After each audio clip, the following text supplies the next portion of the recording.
Muy buenas tardes y bienvenidos al Ateneo número 684, dentro del espacio de formación de la Residencia de Informática en Salud del Hospital Italiano de Buenos Aires.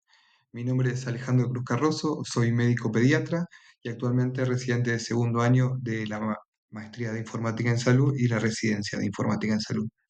El Ateneo de hoy se titula Genómica Clínica y Biobancos, de la secuencia a la consulta. Bueno, para comenzar y a modo de hoja de ruta de los temas que vamos a ver hoy, en primera instancia me gustaría hacer una introducción y plasmar algunos conceptos básicos de lo que es la genética, lo que son los biobancos, los GACs, etcétera, y después pasar a desarrollar dos trabajos de investigación bastante distintos entre sí, pero que tienen como eje rector lo que es la genómica y su aplicación clínica. Por último, cerrar con algunas conclusiones generales. Bueno, como introducción y como les adelanté al principio, vamos a desarrollar estos conceptos básicos de genómica. Como bien saben, el ADN está organizado en cromosomas. Los genes contienen la información para producir proteínas y regular funciones biológicas. Una variante genética es un cambio en la secuencia de ADN que puede ser neutro, aumentar la probabilidad de desarrollar una enfermedad o en algunos casos ser la causal directa de un trastorno. Cuando hablamos de genotipo nos referimos obviamente al conjunto de variantes propias de un individuo. El fenotipo, en cambio, describe los rasgos observables, que son el resultado de la interacción entre el genotipo y el ambiente. Bueno, prosiguiendo con la introducción, me parece interesante hacer una breve línea de tiempo nombrando ciertos hitos dentro de lo que fue la genética. Cada hito histórico habilitó el siguiente. El descubrimiento de la estructura de la doble hélice en 1953 permitió el desarrollo de métodos de secuenciación. La secuenciación de Sanger en 1977, que hoy en día quedó obsoleta, posibilitó en su momento los primeros genomas. El Human Genome Project de 1990 hasta 2003 más o menos nos proporcionó una referencia sobre lo que es el genoma humano en su totalidad. La llegada de las técnicas de nueva generación de secuenciación, más o menos entre el 2005 y el 2010, aumentaron drásticamente lo que es el rendimiento y la codificación que se venía haciendo y redujo drásticamente los costos. Y a partir de la década del 2010 surgieron proyectos poblacionales y biobancos ya a gran escala, proyectos nacionales, que son los que vamos a abordar más adelante también.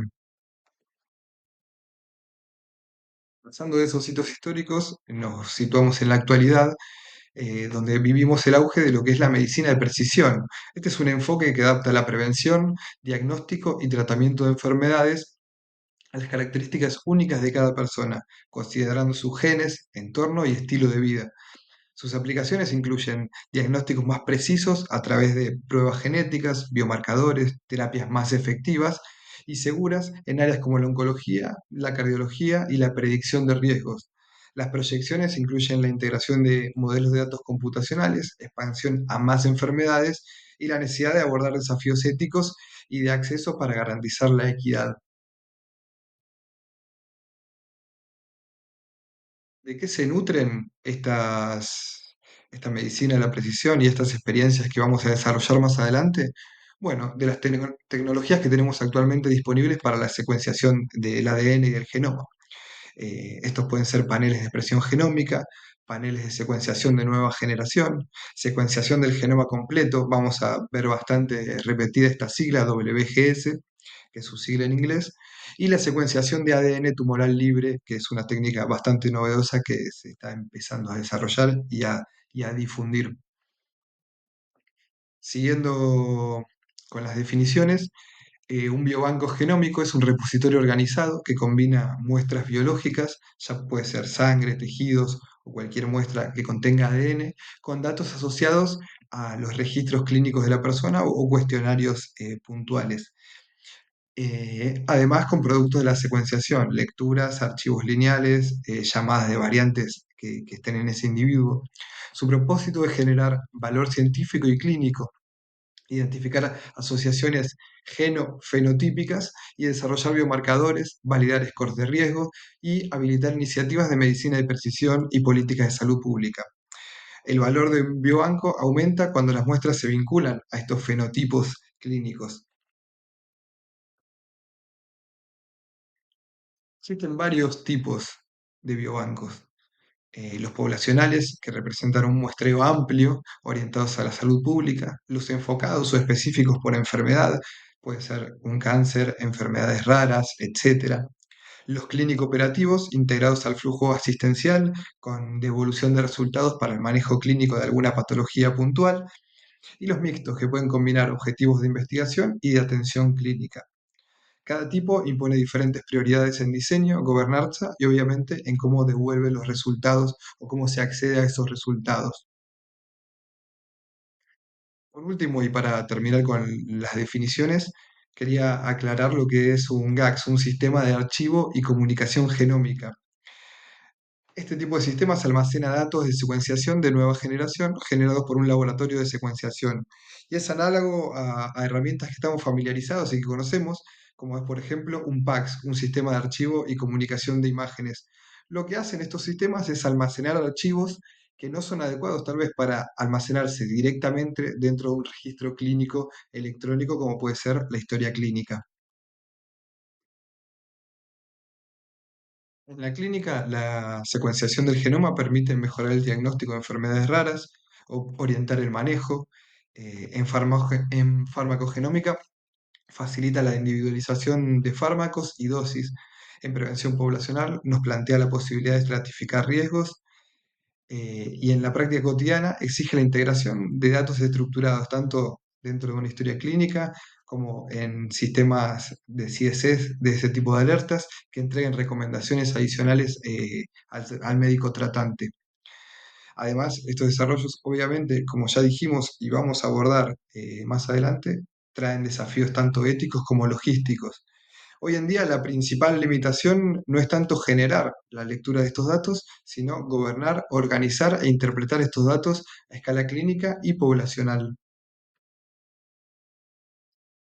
Por eso, como propuesta, los dos artículos que vamos a presentar ahora yo creo que son complementarios. El primero, sobre la iniciativa genómica de PenChart, aborda sobre cómo integrar datos genómicos en el flujo clínico e intenta medir algunos beneficios operativos que pueda generar esto, como por ejemplo reducir tiempo y mejorar la gestión de resultados. El segundo artículo sintetiza lecciones aprendidas en proyectos nacionales de secuenciación genómica. Obviamente son proyectos más complejos, eh, donde van a hacer hincapié en su diseño, sus pipelines, sus controles de calidad y, por supuesto, en la gobernanza de estos datos.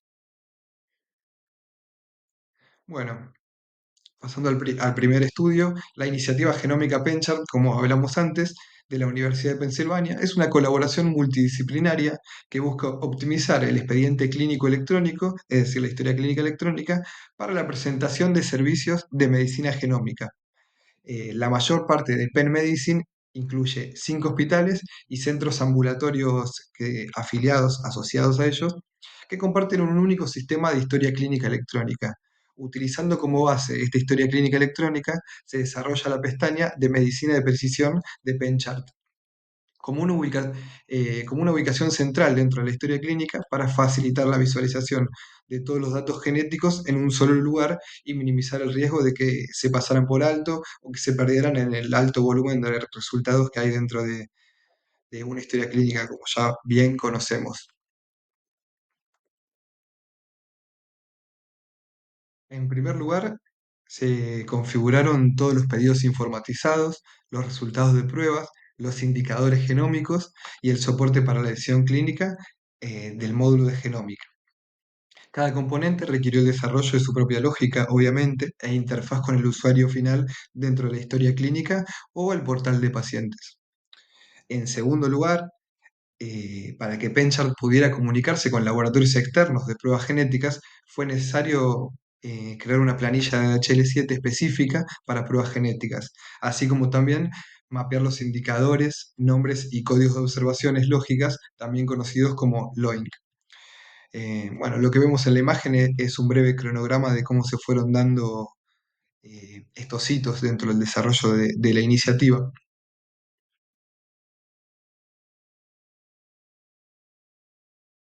Continuando con la descripción de la herramienta, los resultados se importan automáticamente del laboratorio de pruebas genéticas al historial clínico del paciente, tanto en el momento de una prueba inicial como si se produce una reclasificación de variantes en dicho laboratorio.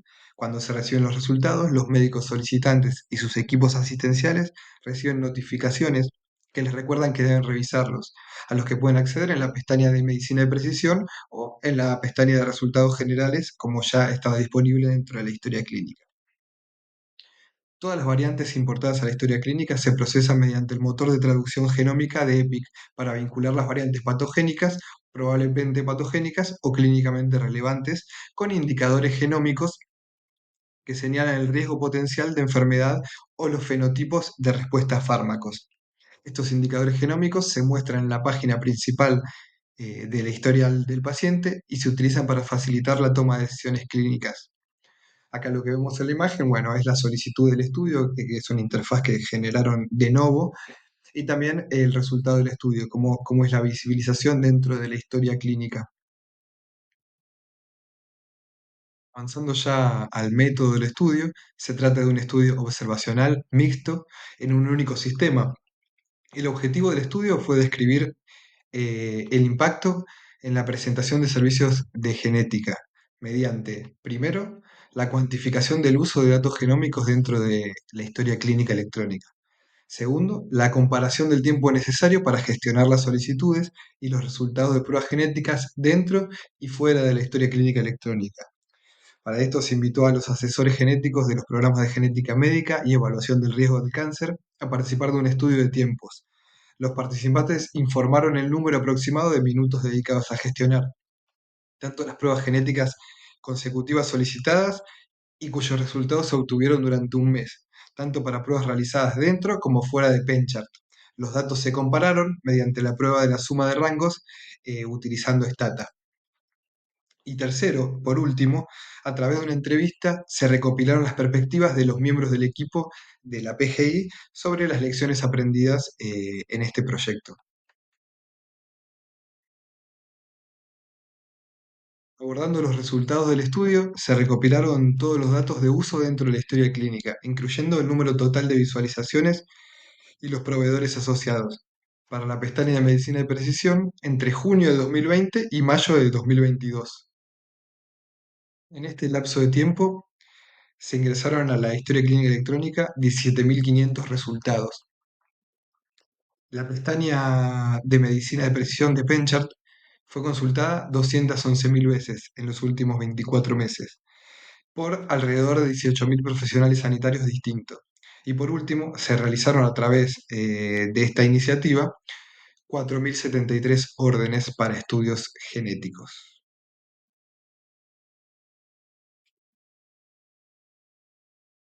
Para la comparativa de tiempos, 13 asesores genéticos fueron invitados a participar.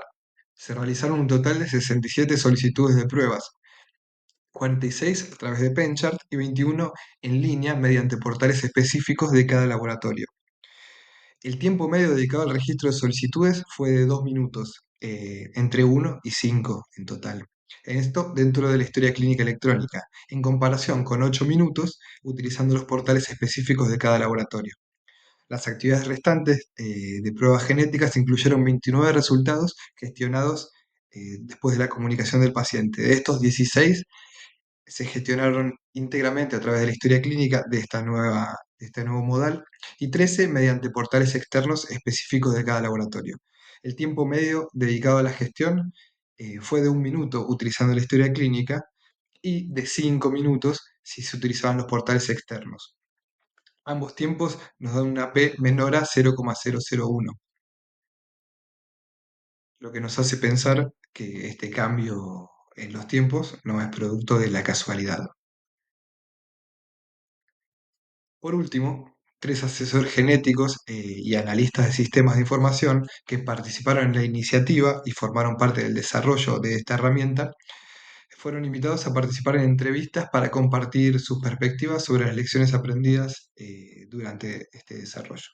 El resultado fue el siguiente. Como desafíos previstos, visualizaron el alcance del proyecto, la construcción técnica, las barreras lingüísticas entre los genetistas y tal vez los desarrolladores, las relaciones con los proveedores. Sabemos que trabajaban con 4 laboratorios externos, o sea que eso generaba mayores dificultades, y se refieren a la privacidad, que es la necesidad de obviamente preservar estos datos que son de la intimidad del paciente. Como desafíos imprevistos o que no pudieron visualizar antes de desarrollar el proyecto, se refieren a la cadencia del proyecto, que hace hincapié en lo que fue coordinar con los distintos efectores externos, que generó mucho trabajo, el impacto en los flujos de trabajo clínicos y la difusión del conocimiento, es decir, la avidez que tienen tantos profesionales por acceder a esta herramienta y poder utilizarla. Eso fue algo que los tomó de imprevistos. Como conclusiones, los autores nos aclaran que siguiendo marcos de trabajo establecidos por otros autores en la intersección en la medicina genómica y la informática clínica, hemos demostrado que la integración de la medicina genómica en la historia clínica electrónica no solo es factible, sino que también agiliza la presentación de servicios genéticos, ahorrando tiempo para que los genetistas puedan ejercer su profesión al máximo de su capacidad. Asimismo, también aclaran, se requiere un mayor esfuerzo para perfeccionar y ampliar nuestros esfuerzos iniciales, optimizar aún más los flujos de trabajo clínicos y alcanzar objetivos de mayor alcance como la unificación de los estándares de datos, el apoyo de la reclasificación de variantes a lo largo del tiempo y la garantía de un acceso equitativo y una usabilidad adecuada de la medicina genómica para todos los pacientes. Bueno, intentando hacer un análisis crítico de este estudio, entendemos que el título y el abstract son adecuados en la descripción de lo que va el trabajo. La muestra resulta pequeña, tal vez a la hora de definir la mejora del flujo asistencial, como lo plantean tal vez en la conclusión.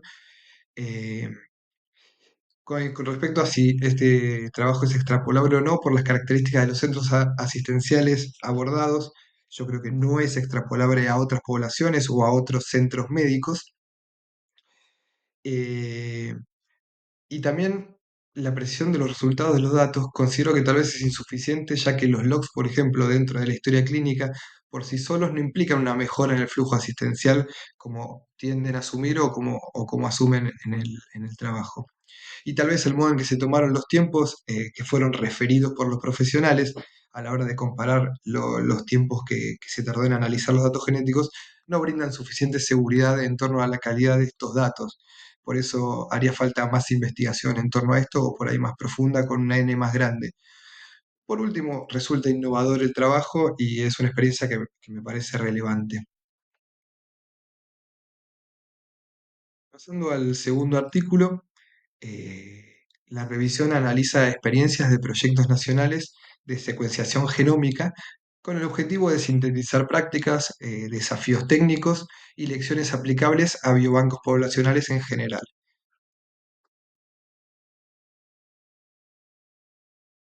Con respecto al método, bueno, no se trata de un estudio empírico nuevo, sino de una revisión narrativa e integradora de literatura y reportes oficiales. Los autores comparan diseño, flujos de trabajo, controles de calidad, modelos de gobernanza y estrategias de informe para identificar problemas comunes y soluciones efectivas a la hora de planificar este tipo de iniciativas. Lo que vemos en la imagen, caracterizado como A, o sea, el mapa de la parte de arriba, es la distribución geográfica de los biobancos analizados, donde el número de muestras, que se ven ahí pequeños, representa el tamaño total de cohorte previstos para cada biobanco y se destacan en colores más llamativos, como el amarillo, el fucsia, el verde o el violeta, los principales biobancos que poseen conjuntos de datos a gran escala, es decir, mayor a 10.000 individuos. Están marcados estos con un asterisco. Estos son de Estados Unidos, del Reino Unido, tenemos una experiencia en Corea y en Japón. Por último, en la tabla de abajo se ve la información detallada sobre el tamaño de las muestras es decir, cuántas secuenciaciones se hicieron al día de la fecha. Eh, la composición ancestral de esas muestras, eso es muy interesante porque discrimina la etnia que representa, ya que muchos proyectos de biobancos nacionales están sesgados a la etnia europea solamente. Aquí tenemos distintas etnias que están siendo codificadas y esto es interesante porque aporta diversidad. Bueno, en esta diapositiva busco sintetizar un poco lo que los autores mostraron de cada uno de estos proyectos, que es el flujo de trabajo, que comienza con una recepción inicial, alineamiento de los datos, llamada de variantes a través de herramientas de análisis genómico, obviamente un filtrado de estos datos, luego el almacenamiento, que hacen la distinción que este almacenamiento requiere sí o sí ser en la nube para poder liberarse del hardware que necesitaría bases de datos tan masivas, tan grandes. Y después destaca la gestión de acceso y gobernanza, el control de calidad continuo y reanálisis de estas muestras y obviamente la generación de outputs, ya sea para investigación o para datos clínicos para los pacientes. Dejé acá a la derecha cuatro conceptos que me parecen interesantes. Los dos primeros son dos herramientas de análisis de datos. La primera es la Genome Analysis Toolkit, su sigla, que ayuda a analizar estos datos genómicos. La segunda, Dragen, de la empresa Illumina, ayuda a complementar este primer análisis y hacerlo de una manera más rápida. Y por último, BSF, que es un formato de llamada de variante, cómo se archivan estos datos, y también los archivos BAM y CRAM, que son los formatos en los que se archivan estos datos de secuenciación genómica. Como lecciones aprendidas, los autores nos dejan estas cinco. Primero, con respecto al diseño y reclutamiento, elegir entre un muestreo poblacional representativo o cohortes dirigidas dependiendo del objetivo. Resaltan esto como muy importante. El consentimiento informado debe permitir usos futuros cuando corresponda y el recontacto de los pacientes para ya sea devolver alguna información que sea crítica o informar hallazgos relevantes.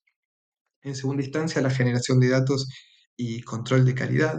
Eh, Recomiendan desplegar lotes pilotos para afinar los protocolos, monitorizar métricas y mantener un control de calidad automatizado para detectar degradación de calidad por lotes en particular. En tercero, nos destacan los pipelines y la escalabilidad, invertir en pipelines reproducibles, gestiones de versiones y orquestación, y a la vez hacen hincapié en la selección de herramientas según prioridades, ya sea precisión o velocidad de análisis de esos datos, como vimos antes en la diapositiva anterior. Eh, Hacen hincapié también, y esto es muy importante, la integración fenotípica, es decir, el máximo valor de estos datos se obtiene cuando la secuenciación está enlazada con un registro clínico y otros datos. El fenotipo masivo requiere algoritmos robustos y mappings estandarizados para poder entrecruzar estos datos, los datos genéticos con los datos clínicos de los pacientes. Y por último, siempre hincapié en la gobernanza, establecer comités de gobernanza con representación científica y pública, definir políticas de acceso y procesos claros para la devolución de hallazgos clínicamente relevantes y planes de reclasificación de variantes, algo en lo que constantemente hacen hincapié. Por último, los autores nos dejan algunas recomendaciones finales. Para implementar un biobanco recomiendan comenzar con pilotos pequeños, como hacían hincapié antes, definir desde el inicio las políticas de gobernanza y acceso, eh, asegurar sostenibilidad financiera, combinar tal vez financiamiento público con colaboraciones de acceso privado, obviamente con acceso regulado, y por último, siempre haciendo hincapié en la equidad y la diversidad, es decir, a mayor diversidad de muestras, esto que hablábamos de las muestras ancestrales, de las distintas etnias que estén representadas, evita sesgos y aumenta muchísimo la calidad de la muestra. Como conclusiones, los autores nos dejan esta frase: el futuro de la medicina genómica reside en los continuos avances en la tecnología de secuenciación, los marcos analíticos escalables, las prácticas de investigación inclusivas y la integración fluida de los datos genómicos en el sistema de salud. Este estudio me pareció relevante porque son experiencias que son pioneras a nivel mundial y que creo que nos sirven de ejemplo, de faro tal vez, para encarar proyectos tan grandes de este estilo. Y las enseñanzas que nos dejan sirven para estos futuros proyectos. Pero hablando de nuestro país, de Argentina, encontré dos experiencias similares que me parece que son relevantes. Una más a nivel histórico, que es el Banco Nacional de Datos Genéticos, que tiene un propósito específico y humanitario relacionado con los delitos de lesa humanidad ocurridos durante la última dictadura militar. Eh, y ya viniendo más a la actualidad y con una propuesta más similar a las que veníamos planteando, el programa Poblar, que es un programa de referencia y biobanco genómico de la población argentina que busca crear un archivo genómico de referencia con fines más de investigación biomédica y medicina de precisión. A diferencia del Banco Nacional de Datos Genómicos, se centra en objetivos científicos y de salud pública, obviamente, mucho más amplios y generales.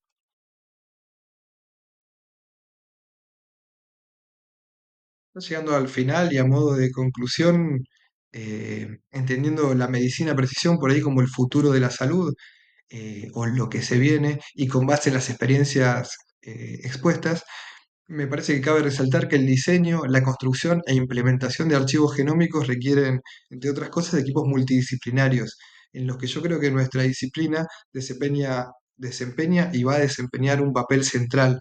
Entonces, entender estas experiencias yo creo que nos ayuda en nuestro desafío, que es estar a la altura de estas tareas. Bueno, ya para ir finalizando el Ateneo, más que nada agradecerles. Dejé esta frase que, bueno, una traducción medio burda sería: nos ahogamos en información mientras nos morimos de hambre por conocimiento, que creo que representa un poco lo que fue estas experiencias de los archivos genómicos. Información hay a raudales, tenemos mucha información. El desafío es saber cómo gestionarla, cómo implementarla, cómo ingresarla dentro del flujo de trabajo. Me parece que ahí está el desafío que tenemos por delante y que nos dejan estas experiencias que hoy analizamos. Así que muchísimas gracias por su atención, por prestarme su tiempo y nos vemos la semana que viene ya con el próximo Ateneo, el 685, a cargo de la doctora Celeste Lema, una queridísima colega.